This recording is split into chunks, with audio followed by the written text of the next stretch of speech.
नमस्कार, आप देख रहे हैं मिनट न्यूज लाइव की खास पेशकश जनता से सीधी बात। मोदी मांगे मोर। जी हां, बीजेपी इस बार आश्वस्त है। भरोसा है भारतीय जनता पार्टी को ये इस बार रिकॉर्ड तोड़ जीत उनके ही हिस्से में आने वाली है। पूरी ताकत भी बीजेपी झोंक रही है। 2 दिन में प्रधानमंत्री नरेंद्र मोदी की 8 रैली हो रही है। इसी के कल्पना कीजिए कि बीजेपी कितनी अपनी ताकत झोंक रही है। प्रधानमंत्री नरेंद्र मोदी तो अपने पूरा दान लगाकर प्रचार में जुटे हुए हैं, आन दान लगाकर पूरे प्रचार में जुट चुके हैं। अब एक नजरिया यह भी रह गया है पूरे मामले में देखने के लिए कि क्या वह कांग्रेस पार्टी हुई या फिर आम आदमी पार्टी है। दोनों का ही कहना है कि कांग्रेस पार्टी का हार के डर से वह यह दिग्गज लोगों को मोर्चे पर लगा दिया गया है। जनता कुछ ही देर में हमसे जुड़ेगी। डॉक्टर अर्शी मलिक हमारे साथ फिलहाल जुड़ चुकी है। जी, तो अर्शी मलिक जी बताइए कि कौन सी बात हो गई, ऐसी कौन सी बात है कि प्रधानमंत्री गुजरात में प्रचार कर रहे हैं, तो किसी वजह से, क्योंकि वह उनको डर लग रहा है। प्रधानमंत्री के ने अपने ही लोग, आप ही लोग कहते हैं कि देश में किसी भी राज्य में चुनाव को पूरी ताकत झोंकते हैं। भारतीय जनता पार्टी के लिए सबसे बड़ा ये कंपटीशन है। वहाँ अपना नीतियाँ, उनका आधार बीजेपी अपना प्रचार बताती है और अपना प्रचार को मजबूत करती है। ऐसे में अपने ही लोगों का यह दावा कर रहे हैं। अशोक गहलोत वहां पहुंचकर दावा कर रहे हैं कि हार के डर से बीजेपी कह रही है कि विरोध कर रहे सरकार के खिलाफ यहाँ पर, इसलिए पीएम मोदी वहां पर अब उतर रहे हैं। चुनाव मैदान में कितना दम है इसमें? देखिए, अगर 27 साल के पावर के बाद भी पीएम मोदी जी को इतनी मेहनत करनी पड़ रही है, गली कूचे जा जाकर रैलियां करनी पड़ रही है, खुशी जी स्वाभाविक है। आप देखिए कि किस तरह से मोदी जी के भाषण कहीं पर कोई सॉलिड चीज नजर नहीं आ रही है। इसलिए 15 दिन में अगर आप देखें तो कई बार बोल पोस्ट चेंज किए गए हैं। उन्होंने कभी कहते हैं मैं चुनाव लड़ रहा हूँ, कभी कहते हैं मैंने गुजरात बनाया है, तो कभी कहते हैं हम चुनाव नहीं लड़ रहे हैं। अरे, गुजरात की जनता चुनाव लड़ रही है। इस तरह से गोल पोस्ट बदलने गए हैं और किसी भी चीज पर ये इलेक्शन बीजेपी अपने कलेक्शन को स्टैंड नहीं कर पाई है। जबकि पिछले कोई भी चुनाव देख लीजिए, 2007 से मैं भी देख रही हूँ, कहीं ना कहीं एक मुद्दे के ऊपर बीजेपी आगे बढ़ती है। आज 27 साल के बाद प्रधानमंत्री मोदी जी किस बात पर बोलेंगे? कभी महंगाई पर बोलेंगे, आप किस चीज पर बोलेंगे?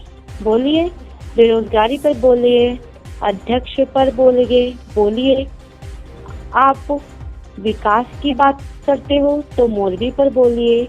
आज उनके पास कोई गोल पोस्ट बच नहीं पा रहा है, क्या बोलेंगे वो 10,000 करोड़ का कर्जा था 4 लाख करोड़ पर पहुंचा दिए। मैंने 30 तलाकी के वैकेंसी पे 17 लाख वैकेंसी आती है, 4 लाख से ज्यादा डेट हो गई। बार बार डबल इंजन की बात करते हैं, इसलिए 3-4 दिन से डबल इंजन गायब है न कहीं पर। जो भूपेंद्र सीएम है ना, मीडिया कहीं जिक्र कर रही है। बीजेपी के प्रवक्ता कर रहे हैं ना, सीएम साहब कर रहे हैं।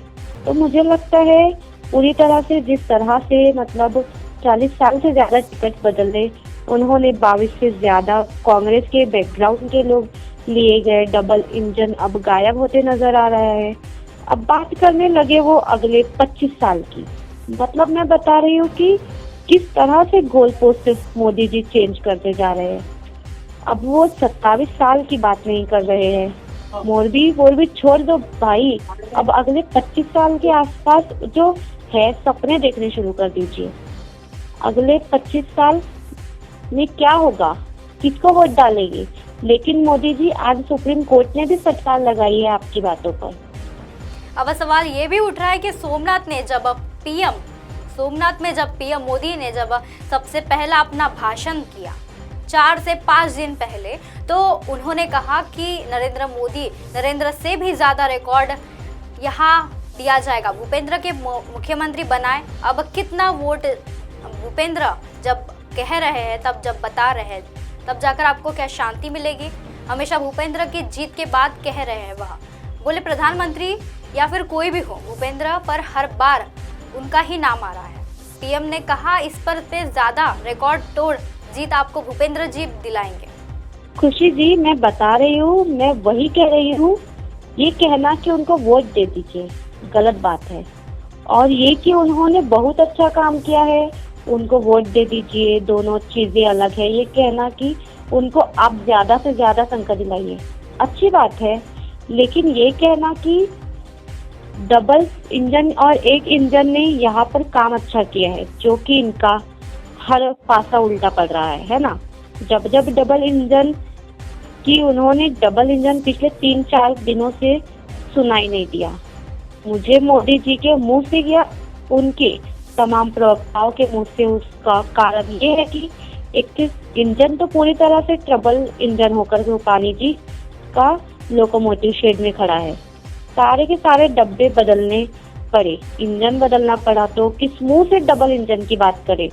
मेरा कहना है कि खुशी जी इस बार बीजेपी का जो कैंपियन है कहीं पर भी स्टैंड नहीं कर पा रहा है, और जिस तरह से मोरबी की घटना ने पूरे भ्रष्टाचार के तीक्ष्ण मॉडल को, कमीशन और करप्शन को उजागर किया है, उसके बाद से मोदी जी को और ज्यादा मेहनत करनी पड़ रही है ना। और उनके भी अंदर की जो खबरें आ रही है कि हम पूरी तरह से हार रहे हैं, और इस पर मैं बता रही हूँ खुशी जी, इस बार जो सरकार जो गांव से बनकर आएगी, पिछले बार जैसे एक शहर का बहुत बड़ा मेजर रोड रहा, शहरों की एक तरफा सीट बीजेपी को चली गई, इस बार शहरों की एक तरफा नहीं चलेगी, लेकिन गांव के सीट इस बार कांग्रेस एक तरफा आएगी। दिखना शहर में हमारी संख्या बढ़ेगी, और इस बार सरकार जो है गांव से बनकर आएगी। खुशी जी।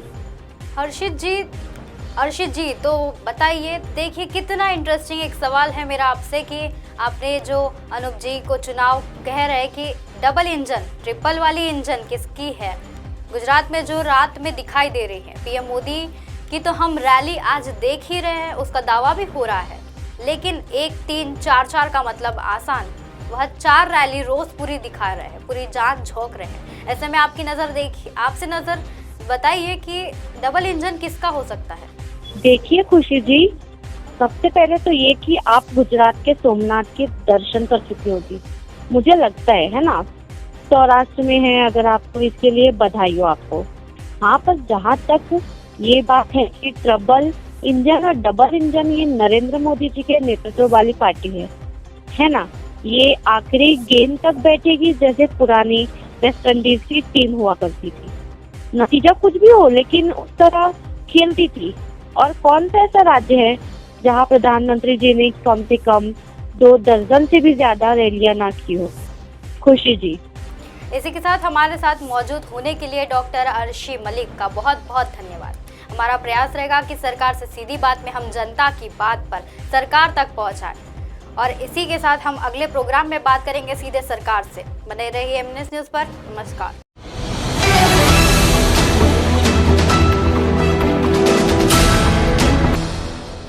ये है एमएनएस न्यूज नेटवर्क और आप देख रहे हैं एमएनएस न्यूज।